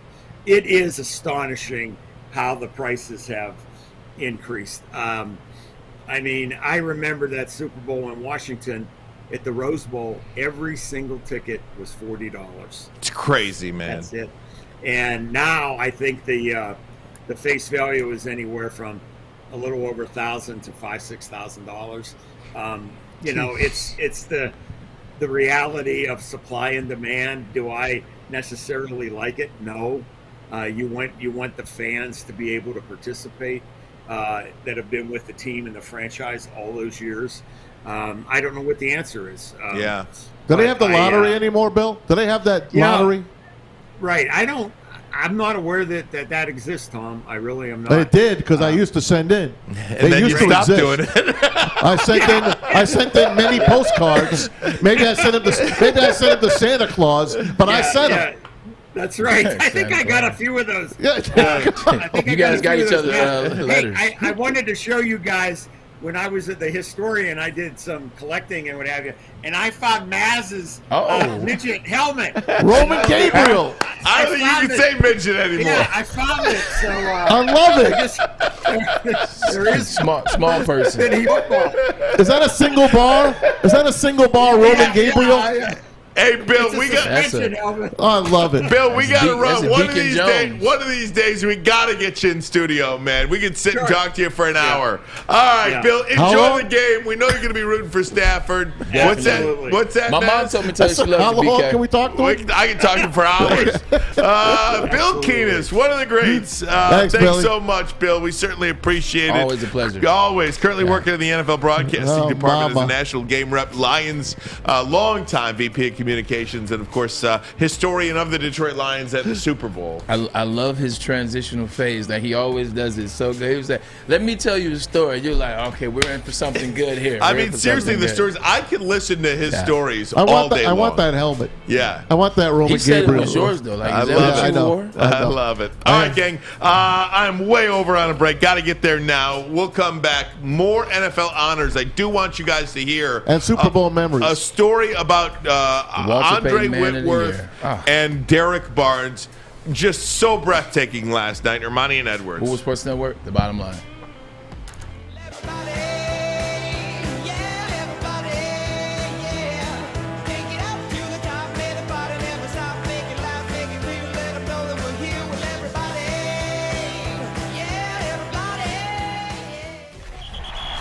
An event 10 years in the making. Sunday, February 13th, Woodward Sports, Gypsy Vodka, and Syntron present the Stafford Bowl. Hurry up! Live broadcast at the Brass Rail in Detroit. Hey, keep stacking these drives now. Keep stacking these drives. Gotta have good ones every time we touch the ball. Come out with all of your friends for our pregame and stay for the watch party. Big drive right here, all right? We gotta keep pouring it on. Good fundamentals. Let's punch another one in, all right? Big drive. Let's go. The entire Woodward staff will be at the Brass Rail as Matthew Stafford and the Rams take on the Cincinnati Bengals. Come experience the Stafford Bowl on massive big screens, drinks, pizza, and DJs. One day, the Lions will make it there. Until then, we have Matthew Stafford and the Stafford Bowl. Let's go! That's unbelievable! That's unbelievable, and you know it. You know it is, though. See you Sunday at the Brass Rail with Woodward Sports. Hey, it's Maz for the Folding Warehouse at Hamtramck. You can go watch the Super Bowl there and play some foaling as well. Just ask Chris and Noni Hunt. They'll take great care of you. Make sure you tell them Woodward Sports sent you. Throwing a football at bowling pins. That is what foaling is. It's awesome. Play it by yourself, with your friends, and your family. 2 ways to play. $10 unlimited open play, and, of course, a private lane reservation for 10 people and $120 for 2 hours. So do it any way you want. They got plenty to drink, over 100 beers, the $2 mystery beer machine, multiple open full bars. You got to pay for it, though. And you can bring your own food in or have it delivered. Go to the Folding Warehouse to get your foal on. Check them out at foldingwarehouse.com. Hey guys, this is the Sports Marketing Agency. We're proud to sponsor with them because they have been leveraging relationships as it relates to athletes or other notables now for over a decade. Former NFL alumni Sean Jordan has done a lot to save lives and work with such organizations as the Oakland Health Network and also the Detroit Wayne Health Integrated Network to deal with the substances, to deal with the circumstances and situations surrounding mental health as well as substance abuse disorder. Love working with them and can't wait. Actually, coming soon to Woodward Sports Network will be the Sports Marketing Agency podcast. This is the F word, and the F word is for fentanyl. Can't wait to be a part of that. Love working with SMA. Love being a part of SMA as it relates to working with Woodward Sports Network. If you or anyone you know needs help, feel free to go to the website, thesportsma.com, right now so you can have somebody help you, somebody reach out to you, somebody can give you some answers and some guidelines surrounding mental health awareness and substance abuse disorder. Thesportsma.com. We are here to help. Guys, NFL honors last night. We brought this up. Braylon, you were watching this live, and it really hit you. Yeah. Just kind of give us a rundown of what happened. We're going to play for you the sound, too. Yeah, it's one of those situations. I got a chance to meet Andrew Whitworth, who won last night. He won the Walter Payton Man of the Year. Got a chance to meet him when we were going into our senior year. He was at LSU. I was at Michigan, and we were Playboy All-Americans. And he came up to me, very friendly. He had that country hospitality and walked up to me. And he said, "Where you at?" And I was like, "Where I'm at? What do you mean where I'm at?" He said, "Where you at, man? Like, what's going on with you? Like, where's your mind and where's your mental? Like, how are you, man? What's good with you?" Like, it was just so much love, and he really cared about it. It was like, "Where you at?" Where you at is a phrase that they use down there in Louisiana. It's kind of like we say, "How you doing?" or "What's up?" They say, "Where you at?" They want to know where you're mentally at. Where are you at in that very moment? And he talked about that last night. The work that he has done in the community, it is enough to win Walter Payton Man of the Year for the next 20 years. Like, all the work he's done in the last 10 years, all the different causes that he and his beautiful wife and family support. But he touched on a story yesterday that made it all make sense, and it brought everything that he does and why he gives so much, why he takes his Tuesdays off, which are the off days in the NFL. He takes those Tuesdays off, and he goes to various causes. One cause that he went to when he was in Cincinnati as a young Bengal touched the guy for life, and it's a guy that we know here in Derek Barnes. Yeah, guys, take a listen to this. And whether you're a football player or just an average Joe out there trying to make the world a better place, take a listen to Andrew Whitworth's speech about caring and helping other people and seeing what kind of impact that has on others. The Walter Payton Man of the Year winner. Could win it every year. Get your tissues ready. There you go. This guy could win it every year. Young player from the Lions run up to me as soon as the final horn went off. And I saw him sprinting over, and I didn't know what was going on. Like we'd known each other forever. I couldn't place him. It made me so nervous. Had I actually played long enough that like a coach's son or player's son is playing against me? He stopped that. He said, "Hey man, you're not gonna remember me. I'm Derek Barnes. You spent time with me when you were a young player in Cincinnati at the Boys and Girls Club, and it meant the world to me. You used to sit with me and talk to me about life. And I was just a little kid. I want you to know how much it meant to me." I said, "Man." He goes, "You know what? The main thing I wanted to say, Whit, I made it. I made it to the NFL, Big Whit." Wow.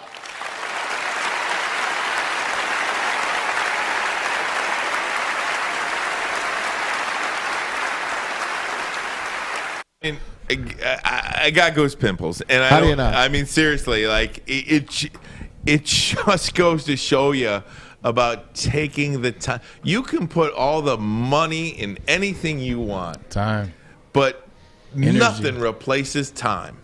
The time spent with other people. Nothing. My goodness. It's the greatest commodity in life there is. When I get a job, when I take a job, and I've taken many of them over my life, money is great, but time means more to me. I'd rather have some extra time to spend with my family than vacation time means a lot. I mean, we work a lot, man. No one works like Chad Johnson, who put this whole thing together. Nobody. Guy came from nothing. But when you can get paid all that money, but if you don't see your family and stuff like these football players. Look at Tom Brady. Finally, we're all pissed because he's going away and he's at the top of his game still. But he hasn't seen everything that his kids have done and everything. I'd rather not get paid for 2-3 weeks a year. More than that even. Just to stay home with my family. That's me. And what this guy does, if you show up every day and you're having a bad day, but there's someone watching you, it's like when you go to a ball game. You're having a bad day, but that kid came to see Derek Jeter or came to see LeBron James. You got to give your best effort no matter what you do. And just give of yourself. And it's so fun to give. So powerful. Bro. It is. Like you said, man, it's nothing like giving time. Time is the highest. Time is the most expensive commodity. Time is money. There is. That's why you see people say, don't waste my time. Don't play with my time. Time is money. You just never know what conversation can turn somebody back to the light. You never know what conversation can bring somebody from the darkness. You never know what arm that you put around somebody's shoulder and say, hey, you know what, it's going to be all right. You never know what that's going to do to people, man. Like the conversations, this is on his off day. Like, you know how hard NFL players work during the season. Now, yes, you do get an off season. There are some time. But this is during the season. Tuesdays. That's These your day are Tuesdays. off. Tuesdays. Like, and on Tuesdays, he's a guy that has 4 kids. He has 2 daughters. He has 2 sons. He has a wife. And this is early on in his career. So he was a young father. He was a young husband. And he was taking his time on Tuesday. And he was talking to his kid, Derek Barnes, and sitting and spending time. And Derek Barnes like, man, maybe I can do it. He's taking a shine to me. He's taking a liking to me. And he's taking the values that those little conversations, he put those together in his mind. And he kept playing those over and over and over again as he got to the next level and the next level. And he kept fighting. You never know who you will impact. You never know. Like when we did our scholarship foundation, my mom put in motion, man, the $1 million endowment fund down there in Cleveland with the scholarships. I taught the kids to this day to reach out to me and just shoot the just shoot the breeze and talk. And you had these conversations. You never know, like who you can impact with just a moment, just a minute, or something that's Channel 2 set up, or Woodward Sports set up, or whoever set up. Go give time, man. I'm telling you, you will be the better for it in the long run. Derek Barnes, man, I'm rooting hard for him. Incredible, no doubt about it. We're all rooting hard for Derek Barnes. And again, another reason to root for the Rams this week. Guy like Andre Whitworth. Good people make good people. Remember when we had Derek on? Remember Andrew Whitworth. Remember like the feeling that we had when Derek Barnes got off the air? Yeah. Said, man, that's a good kid. Man, he's going to be something. You could tell he's going to be a pillar in the community. Well, now you look at it and you find out that he was mentored indirectly by Andrew Whitworth. Good people create good people, man. Guys, NFL Super Bowl top moments. Maz and Braylon. Mano y mano with this. We'll get there next. Ermanni and Edwards. Woodward Sports. Now, I'm scared. I'm scared to go against Maz. I'm scared. Woodward Sports Network, bottom line. You don't have to go to the beach, man. You don't have to get your butt crack full of sand. You just need a little chili peppers, man, to get that glowing beach chili peppers. Monday, February 21st from 11 to 1 p.m. Join Woodward Sports and Big D Energy for the grand opening of the Berkeley Chili Peppers Tanning on Woodward between 11 and 12 Mile. Come hang and join the Pepper Club. Best deals on unlimited tanning. You just need a little chili peppers, man. Comerica Park, sunshine, the crackle of that. More sunshine, warmth. We're almost there, Detroit. Summer 2022 will be the summer of Woodward Sports. We just gotta make it through this damn cold first. Hey, gang, I want to tell you about Lady Jane's Haircuts for Men. Precision haircuts. And what I'm witnessing right now behind Tom Mazawey is a nice head massage like you wouldn't believe. Oh my God. I am so jealous of this guy in a chair right now. He's getting a nice little eyes shave. closed, getting a shampoo, getting his head massage. Shampooing my wife? Oh my God, it's this amazing stuff. That's just one of the reasons you come to Lady Jane's, to get relaxed. That's right. And it's always available to you. There's no days off here, open 7 days a week, 10 a.m. to 8 p.m. All you got to do, walk in, sign in, sit down, and before you know it, you are handsome and clean. Ooh-wee! Lady Jane's Haircuts for Men. It's wicked awesome. Wicked awesome. Hey, gang, it's Maz. That's right. Maz? For Planet Fitness. What? That's right. Okay, Maz. I just signed my 2 daughters up for Planet Fitness. How much was $10 a month. I think Nothing fitness. down. I think of Maz. Isn't that something? You think of fitness? I love Planet Fitness because they've got bagels and they've got pizza. Look at that. They have that at least a couple of times a week. No, but seriously, Planet Fitness, home of the judgment-free zone. Terry Foster walks around with his 2-pound weights. He doesn't care what people are saying about him. And his nice Membership, fedora. just $10 a month, or the black card for $22.99. What's the black card? What do you get with the black card, Bray? Oh man, you get unlimited massages. You get unlimited with the massage chair. You get unlimited tanning as well. You get some great amenities over there with Planet Fitness, man. They got the new Planet Fitness in Midtown at the Detroit Performance Center. Isn't that cool? Right? Where the Pistons practice. That's right. heating up. Check them out. You could join in the club or online at planetfitness.com. Right now, 0 down, $10 a month. Planet Fitness. Not only that, they're hiring for all positions. Hey, tell them Woodward I know Sports some sent people you. here need a job. Well, there you go. Only Maz will go to Planet Fitness and get pizza. Come on, Hey, man. He Maz. signed his daughters up. I think that's a pretty good start. That's a good start. That That's is. a great That is. start. That is. You're in the building. Guys, top Super Bowl moments. There's so many. There is so many. So And many. I was actually curious, how do you even whittle them down? Because I feel like top Super Bowl moments for me start at like 1993 and on. That's why I went back, because I knew I'd go back the furthest of anybody. But I'm going to let you read them off, Ryan. We'll talk quickly about each one. All right. You got them on the paper I do there. have a sleeper that's not on the paper. Top Super Bowl moments. Go ahead, do your super moments, buddy. These are the super moments. Oh. No, just read the paper. Shout out to Alex Mayer with this graphic. Joe Namath, Super Bowl III, the guarantee. That started the AFL and NFL merger, so you had to put that in. Lynn Swan. It did. Lynn Swan was a ballerina. Was he not a ballerina? I know maybe you guys didn't watch the Super Bowl. I did watch. I've seen them all. I've seen But it. the Steelers and the Cowboys, almost back-to-back years. Swanee. Amazing. Lynn Swan's one of the most overrated Super Bowl moments and wide receivers ever. Lynn Swan to me is Are you an kidding? ABC Overrated. college football. Swanee, you hurt me. Lynn Swan. Let's go down to Swanee. You're so wrong about Lynn that. Swan wasn't even the best receiver on his team. David Tyree. David Tyree, the helmet catch. Come on, man. Come on, man. With Rodney Harrison draped all over him. Giants win the Super Bowl, upset the unbeaten Patriots. Mario Manningham. Mario Manningham. He came to Michigan the year after me. His first year, he had the infamous Penn State catch with no time left on the clock on a slant route. And guess what? He made one in the Super Bowl. Like the catch, that catch alone is what, like I'm watching this game and I'm watching the quarterback that I don't really care about. And legitimately, I'm just waiting for the Patriots to win the game. I said, this can't happen twice in a row. And then Eli made one of the best throws you will ever see in the Super Bowl. Ever. That throw is one of the best throws I have ever seen. And when and we go tweet along the line of, is he a Hall of Famer, is he not? That throw right there and those two Super Bowls, get him, man. That was the best throw I've seen ever. James Harrison? James Harrison goes 100 yards. Right before halftime. With an interception against Arizona. yeah. How did they not get him? How many guys had a chance at him? Larry was right there for the longest, man. Oh, and it man. just, I mean, hey, James Harrison's a strong guy now. Santonio I know he is. Holmes. He He's a puts those beast. videos out there. Same game. Santonio Holmes catches the game winner in the corner Crazy. against Kurt Warner and the Cardinals. Crazy in the thing corner, touchdown. Crazy thing about that game is 2 plays before that, they tried that same play on the left side, and Santonio dropped it. How about Larry Fitzgerald 1 minute earlier? Touchdown. Gets the lead for the Cardinals. 72 That was a yard, great Super Bowl. 72 That was yard a slant. great Super Bowl. Julian Edelman, the catch against the Falcons. There it is, upper left corner. That's Greatest moment unbelievable. Unbelievable. Marcus Allen. Marcus Allen against the Redskins. Bob Trejo is the play. Ooh-wee. Jim Plunkett gives it to Marcus Allen. He's going right. Nope.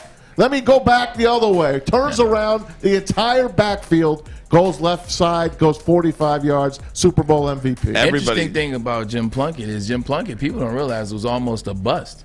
He got You're traded right. from the Patriots to the 49ers for a ton of gold. Yep. Didn't do anything with Number the 49ers. 1 pick overall. Exactly. Got traded for a ton of gold. Didn't do anything in the 49ers. Gets to the Raiders, and then there is where he has You know his how Hall he of even Fame got career. to start with the Raiders? Dan Dan Pastorini breaks his leg. That's exactly Everybody's what favorite Super Bowl moment, Jack Squarek. Jack Squirek. That's this guy. Do you forget that? I don't even It's know the who he Raiders is. and No, the it's the goal line Redskins. stand. It's the goal line stand, right? No, Joel Theismann from his own 5-yard line is going to throw a little swing pass to Joe Washington. Oh, yeah. Jack Squirek goes in the game for who? Matt Millen. Intercepts the ball. Raiders destroy the Redskins. God, I love your knowledge. that's Scott Norwood. Scott Norwide. New York Giants, Ride Super Bowl right. 25. Ride The right. Giants with the perfect Bill Parcells plan. Bill Belichick defense.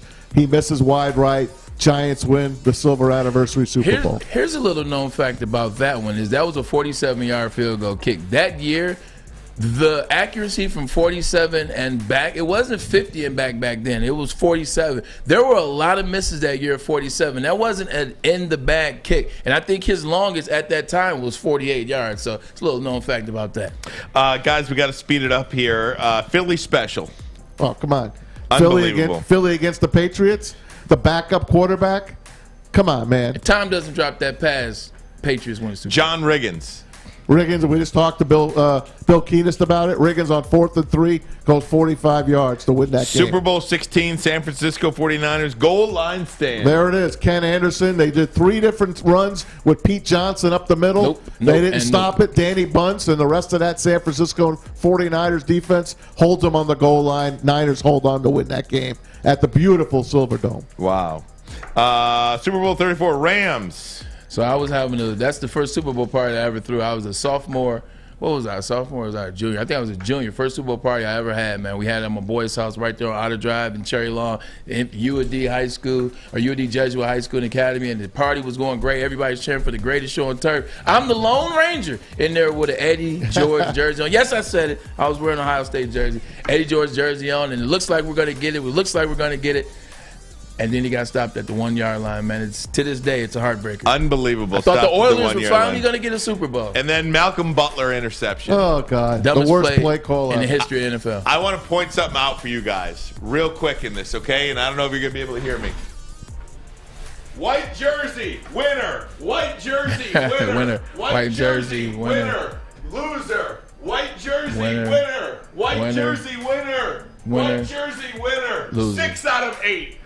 White jerseys. 9 of the last 10. I White mean, jersey winners. It's incredible. Rams are wearing white this weekend at home. It is incredible. There's something to say about that. There home is team. something to be said Something to about say. that. Crazy. Rams are home, too. That Dyson, Yeah. if you had to boil it down to 3, Dyson, Malcolm Butler, Edelman. the Elway helicopter is iconic, too, at the goal line. But I think you got to go the Dyson and the Malcolm Butler. And Tyree. Not even Tyree. Are you kidding? Because the Edelman. But both of these happen essentially in the last play of the game at the 1-yard line or the goal line. Yeah. That is true. Santonio Holmes, tap dance, touchdown. Yeah, Come on. I mean, I know, but do you take Santonio Holmes over a Yes. Malcolm Butler interception at the goal line? No, I guess not. Do you take Santonio Holmes over Kevin Dyson being tackled at the 1-yard line to lose Wasn't the Super Santonio's Bowl? on 4th down, though? Yeah, I mean, To your point. No, it wasn't 4th down. It wasn't. The goal line is the goal line. So many fun You things. sure it wasn't 4th down? I'm positive. So many fun Second things. down, maybe No, third it was at third. It was worst. third because they went for a 1st down left, didn't get it. They tried to play up the middle, didn't get it, and then they went with 3rd down. Hey guys, we're gonna bring Joey up here because he did something in advance of the Super Bowl. We're gonna check it out. Well, he's got a new jersey. Got a new jersey, and it's not one you got to pull over your head. We'll have him up here next. Ermanni and Edwards. Woodward Sports Network on a Friday. Doing the last segment, got Joey showing a little off jersey and Maz's videos of the day on the bottom line. Ermanni and Edwards. Life is full of hard choices. We're here to make one of life's biggest decisions as simple as possible. My name is Christina Gennari, and for over 20 years, I've helped hundreds of families buy and sell homes. We cover all of Metro Detroit and more, from large luxury homes to starter homes. We will work hard to make sure that you get the home of your dreams. So if you're in the market today or even thinking about buying or selling in the future, make the obvious choice. Christina Gennari, the obvious choice in real estate. Visit us at soldchristina.com today.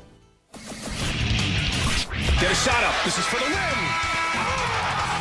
All of Detroit's sports teams live on Woodward. All of Detroit's sports coverage lives on Woodward Sports. Driving the best in Detroit sports coverage. Hey, gang, Chili Peppers Tannings, where you're going to find the cleanest salons in the D, spotless, sanitized rooms, trained and certified tanning professionals as well. Join the Pepper Club. For all the best deals, they'll beat all competitors by $5. Don't forget, pick up Australian Gold, Designer Skin, California Tan, and Swedish Beauty Lotions. Chili's Peppers Tannings, the hottest bulbs, the hottest deals, the darkest tans, 28 locations, and more on the way. Big D Energy will be live at the Berkeley Grand Opening Monday, February 21st, Braylon's birthday, from 11 a to 1 p. Woodward Avenue between 11 and 12 Mile. Chili Peppers Tanning. And also, you can join us here at Woodward Sports, Cintron, Gypsy Vodka, and Planet Fitness. We're going to be at the Brass Rail on Stafford Bowl Sunday. The Detroit Rams, February 13th from 4:30 to 6:30, followed by a watch party. Braylon will be there along with hundreds of your favorite Lions fans. Stafford Bowl live from the Brass Rail in Detroit. So we've got final segment of the show here. Unbelievable week it was. We've got our good friend, Woodward Sports extraordinaire, Joey. Joey. Saving him for the last segment of the show because how bad it is. So, Joey, talk to me about what you got going on here. I'm just mad at all three of you in the studio, all five of you in the studio for not coming. This is preposterous. No, you got no jersey on? You ain't repping nothing this weekend? Nothing. What do you mean? What repping? I had a Rams shirt on Monday. Shirt? I'm repping the Hall of Fame. I'm supposed to wear a jersey? Yeah, Fridays is jersey days. Well, this is news to me. Well, I am repping the jersey of being a news anchor. I'm repping L.A. Clark Kent. It's L.A. right here. Okay. Well, I had to get on my jersey for today. Come on, Joey. Let me for the see big it. weekend. Let me see. You talking about this see stuff? what I you don't see did no here. jersey. Come on, Stuff baby. you talking. Let me see what you got. Yeah, you got the Stafford jersey, baby. God. The Stafford You jersey. think I was going to my barber just to get a 9? Wow. So, seriously. Oh, you going This on? took 5.5 hours yesterday in Dearborn Heights. 5.5 hours. How much pain, Joey? No pain. No pain? No pain. It's not waxing. It's just cutting. Oh, my God. Is like that great? It was or the what? other P. It was patience. This Yeah, now that is- for my boy Matthew Stafford. Who did it for you? Now- My boy Mac Daoud is his name. I know who Dude, did do it. I know Stick didn't do it. Has Stick seen this? Yes. How pissed is Stick? Did you put that out on social media yet? No, not yet. Not yet. I had to do the big reveal. Of my course. God. Reveal. That is That 9 is incredible. really, that is really Honestly, done That well. 9 is Honestly. straight. Pause. Super pause. Oh, my Super God. pause. You want to talk Double about pause. going viral. Quadruple pause. You go all in, Joey. This is it. This is it. So what made you ultimately do it? So every year around this time, we got the Cupid Zombie run on Saturday. So I always do some cool design with my barber. So Last year was Superman. Last year was Superman. The year before that, he gave me abs. And I I got thought you were about to say he gave you I got something no else. I abs. said, wow. No, not that. I got no Okay. abs, but he literally fades it in. It's the coolest thing in the world. It looks clean. And I had to just do it for my boy Dude, Stafford. that is awesome, dude. It's Your like dedication. level perfect. Like he's Make sure you- centered it right. Make sure you tag Kelly Stafford in that picture. Yep, we will. We All definitely. right. And That's that definitely viral. actually is like a Rams number 9 too. That's like Yeah. a legit Rams font 9. That's viral. Yeah. That's viral. And I know you guys probably want to see what the whole process looked like, right? yes. We do. We got the process. Oh, wow. Get out of here. On video. Here you Oh go. my God. This is the video of the day. Then. Shocking.